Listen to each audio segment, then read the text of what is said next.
Breaking news mga kababayan. Naku po, Chavit Singson sumabog na mga kababayan at nanawagan na sa ating mga kasundaluhan, sa mga Marines, Scout Ranger at kung ano-ano pa mga kababayan, na kung may awa daw sa atin ang military, tutulong daw sila mga kababayan.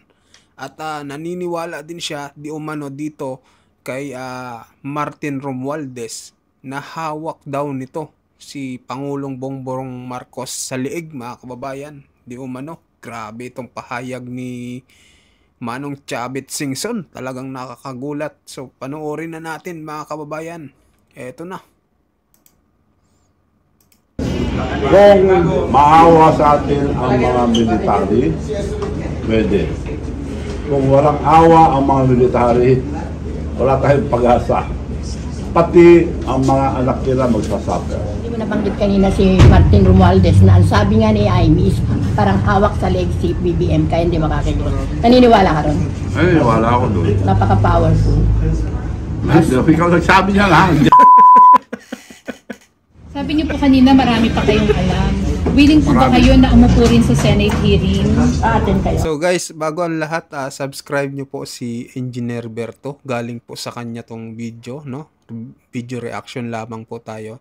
Subscribe nyo po, ENGR tapos Berto, BERTO, Engineer Berto mga kababayan. So tuloy na natin. Oo, kung mag-imbita sila, nung umuha ko, sinara na nila eh. Wala na raw flood control. Ha? Wala na. Sinara. Hindi pa nga nasuriliso. Kinlose ang ano. Ang investigasyon ng flood control. Manong Chavit, kanina you mentioned si Ping Lacson. Na-disappoint kayo what's happening. Katulad ngayon, sabi niyo, sinara na yung investigation, di ba? Na-disappoint po ba kay Ping Lacson? Hindi ko inaasahan. Dahil siya ang isang inaasahan ko na maglabas ng kiwalya. Nag-iisa kasi siya, Manong Chavit, wala nga kampi. Pero mag-isa, si Rizal mag-isa rin doon eh. Si Rizal. Kaya lang, binaril. Manong Chavit, naniniwala kami na malakas pa rin ang hatak mo mas sa showbiz. Kung ikaw ba lalantad pangungunahan mo, maraming celebrities pa ang lalabas at makikiayon para sa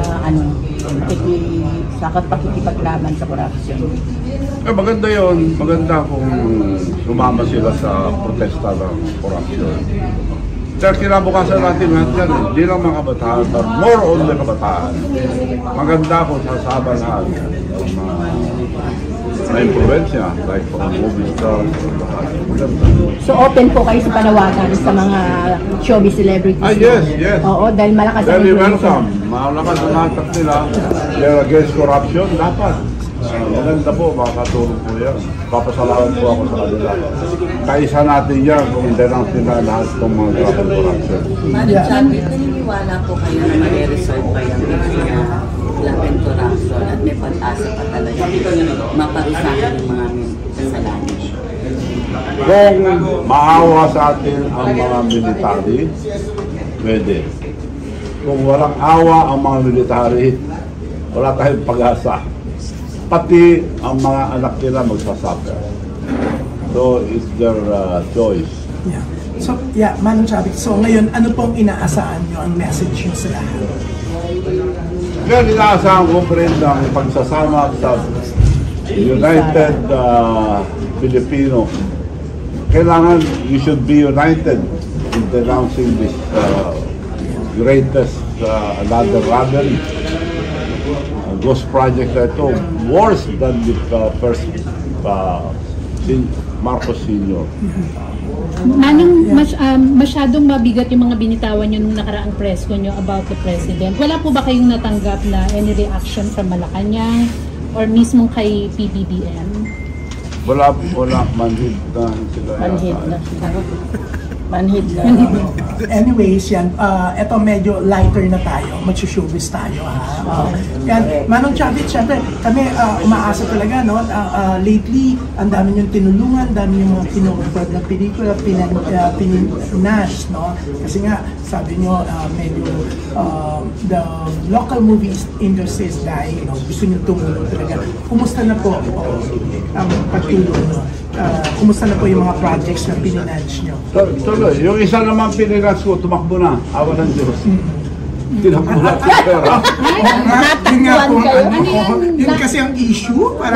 Parang na-disappoint daw kayo. Na-scam kayo? Call of Duty ba yan, Manong? Eh sabi nila, project daw ang mga asawa ng mga pulis.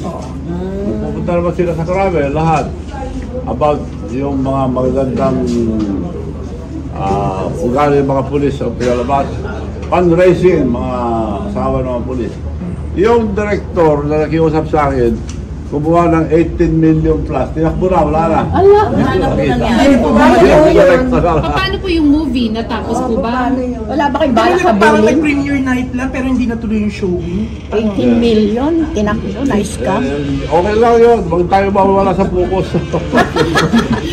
Pero Manong Chavit, hindi po kayo magdidemanda doon na tinakbo yung pera niyo. Well, wala tayong magawa eh. Sino yung Yakbo director? tayo. Sino yung director? Pero yun nga, Pero, kaya nga, hindi naman na pero wala mangyayari yan. pero yun nga, Manong Alam Chavit. ang mga luko-luko, alam nila wala mangyayari. Pero yun, Manong Chavit, no? Kumbaga, Chavit Singson na po kayo, di ba? Oo, paano hindi nyo natunugan? Oo. Hindi. Yun nga, inaano ko, hindi naman ako nakakatakot eh. Hindi, pero syempre, you're somebody. Takot na nga ako sa babae. Talaga po ba, Manong? Kaya sinabi mo na nila, lahat, wag lang babae, pag-usap. Huwag lang babae. Walang babae. Wag babae. Pero Manong, kumusta po yung after ng interview niyo po kay Yen Santos? Very impact. Opo. Kasi parang Manong, walang mga naniwala doon sa nag-no-comment lang kayo. At kilala po kasi na napaka-honest yung sumagot. Saka, yun. Parang Bakit nag-no-comment lang po kayo doon? Hindi naman. Pero hindi namin anak yun. They're adopted lang. So, Adopted. so Manong Chavit talagang pinaninindigan nyo? Kasi parang, yun nga, parang ayaw maniwala ng iba ako. Parang gusto nilang paniwalaan na anak nyo. Hindi, adopted lang. Pakilinaw po yung adopted. Paano naging adopted?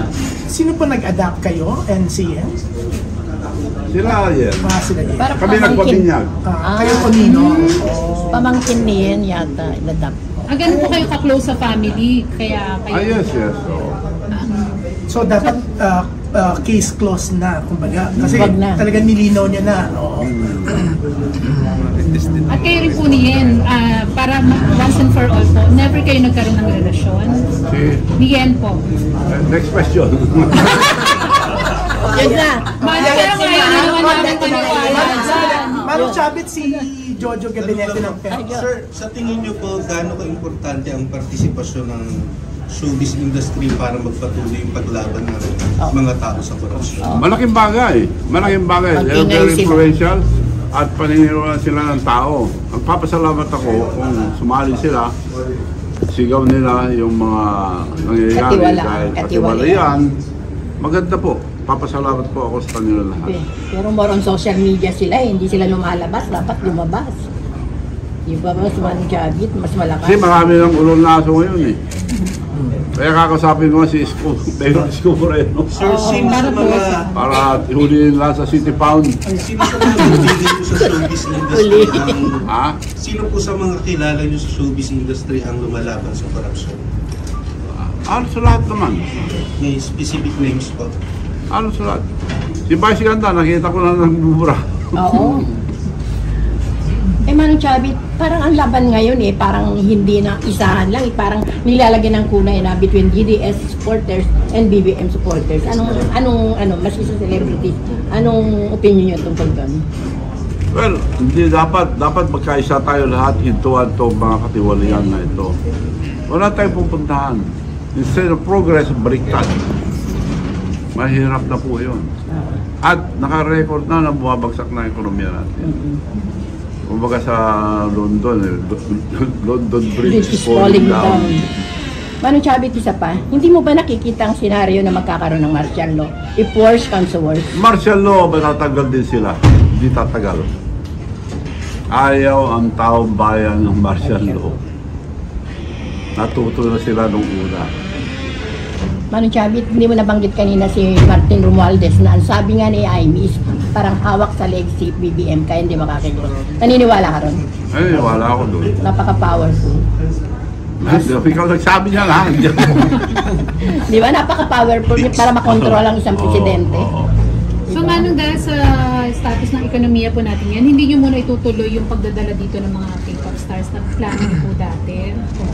Di ba balak niyo po dito po mag-shoot nung Yes. Part 3? Sabi nga, natatakot na sila kaya sa nangyayari. Sayang naman. So, lahat. Si...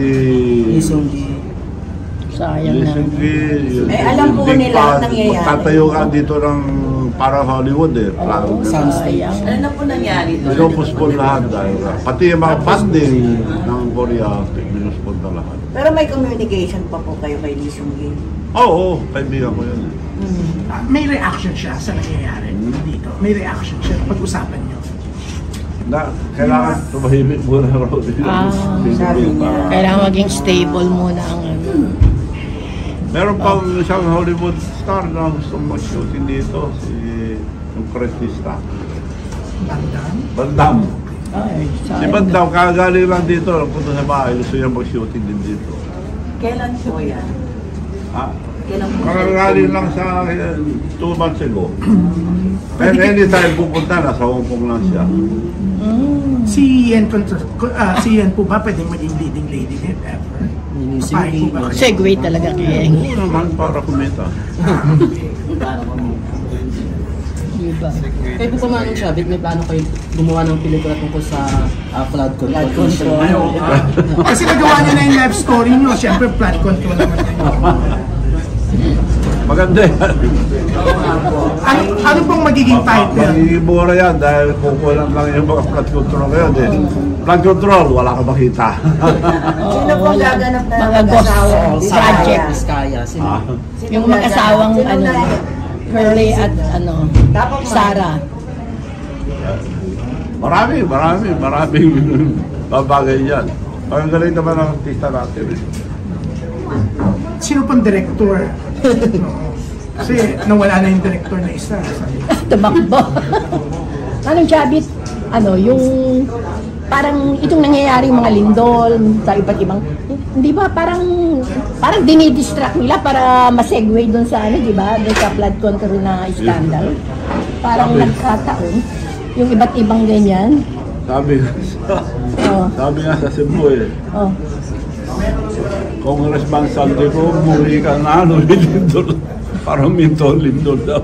Oo nga. Di ba kung saan-saan kalat ng paglindol? So yung tao, sa halip na makapokus doon sa flood control scandal is, eto, nandito sa mga kalamidad na lang napupunta ang atensyon nila. Governor, aside from Vice Ganda, sino pang mga showbiz celebrity na anti-corruption na napipilit kayo? Marami akong narinig na. Marami sila. Not only Vice Ganda. Meron bang tao na nagulat kayo, napilit kayo? Marami. Sila Ogie Alcacid, Hindi ko lang ma-mention na sa dami nila. Anong Chavit? Nautyo po yung ano nyo, di ba? Yung pagtakbo nyo. Ito po bang next election? Masasabi nyo pwede na kayong tumakbo? Or... Kasi sabi niyo naka-health reason. Kasi tinamaan ako ng pneumonia eh. Oo nga. Sabi ng doktor, magaling ka na pero hindi ka na pwede tamaan ulit. May parating na 5 virus na bago. Mga viruses, monkeypox, ano yung... Kaya sabi nila, kabay-kabay na ako, lalo na ako. Hindi ka ako, lalabas naman ng aristocrat ako pag gano'n. Pag-resign na lang ako. Pero tutuparin ko pa rin. Tinuloy ko yung papremyo ko ng 158, 1 million araw-araw. Tinuloy ko yung pagsuporta ko sa mga transport group ng Tinuloy ako. Tinuloy ko, lahat ng pangako ko. Hindi pa rin po sa 2025, 18. Ay na po 2025 nga pala ngayon. Go. Hindi, naghahanap na ako ng mga pwedeng pakasalan. Ay! May balak pa kayo. Seriously? Siyempre, para may pag-alaga sa akin. Wow. Nalilink po kayo sa isang kapuso actress na si Jillian Ward. Ano pong reaction niyo? Nang? Jillian Ward, young actress ng GMA. May mga blind items po na nalilink po kayo. Kay Jillian Ward. Aware po ba kayo doon? Marites lang yun. Ay, wala pong katotohanan. Actually, napakatagal na ng chismis na yun. Ngayon nyo lang po narinig yung tungkol doon or Narinig ko ka. Marami nang narinig sa akin, puro Marites. Ilan na ako na-link sa inyong artista? Marami na. Pwede nang gumawa ng teleserye. Kapag kayan po kanina, ang sagot nyo lang po, no comment. Okay? Kayan po, hindi nyo po sinabing Marites. Pwede pong mag-comment kayo, man. Next question. Pero ito si Don sa Hindi ako marunong magsinungaling eh. pasingitin Ay, natin hindi si siya Don. makapagsinungaling. My gosh! Naku, it's a big revelation. Don, sundan mo na. Ayan. Don, Nahuli na kayo manong sabi nyo ayaw magsinungaling. Sa totoo po, na nagkaroon kayo ng relasyon. Next question. Pero pag wala daw denial, yes. Oo. Pag no comment, Sige po, bakit yes. po hindi nyo maamin na nagkaroon po kayo ng relasyon? No question. Next question. Next question. No question na. Bawal ka na magtanong, Janice, no? Sinabi mo na kanina eh. You can ask any question. Except babae. Takot-takot dyan eh. Bakit naman po kayo takot sa babae? Under desire ako. Parang hindi naman totoo, man. Pero Manong Chabit, sa ngayon, sino ang gusto nyong nakikita yung nagagandahan kayo? Sa mga artista. Sa mga artista ngayon. Sino hinangaan nyo? Mamarites na naman ako. Pero talaga naghahanap ako ng pwede pakasalan. Para mag-alaga naman sa akin. Para pag biyahe-biyahe ko, may kasama ako. Artista po, okay lang. Parang dyan Kasi eh. sino, basta magandang puso. Oo, pero ano pong qualification? Ang taon, ilang taon po? Mabait. Kamukha ninong artista. Kasi hindi ako namimili, basta mabait. Mabait lang. Paano ka alaga mo, di mabait? Eh, parang po hindi na lang caregiver. So ayun mga kababayan, anong masasabi nyo dito kay sa interview kay Manong Chabit, no? Yung iba marites na lang, no, tatungkol kay Yen, kay Jillian Ward at kung ano-ano pa mga kababayan. Pero yung pinaka talaga dito highlights, no, yung sinabi niya na sana tulungan na tayo ng kasundaluhan kung may awa daw ang kasundaluhan. Tsaka naniniwala din siya na hawak sa liig di umano itong si Marcos Jr. ni Martin Romualdez mga kababayan. So mag-comment kayo kung anong opinion nyo dito. So maraming salamat po sa inyong lahat. Sa mga bago dyan, pa-subscribe na lang mga kababayan. Bye!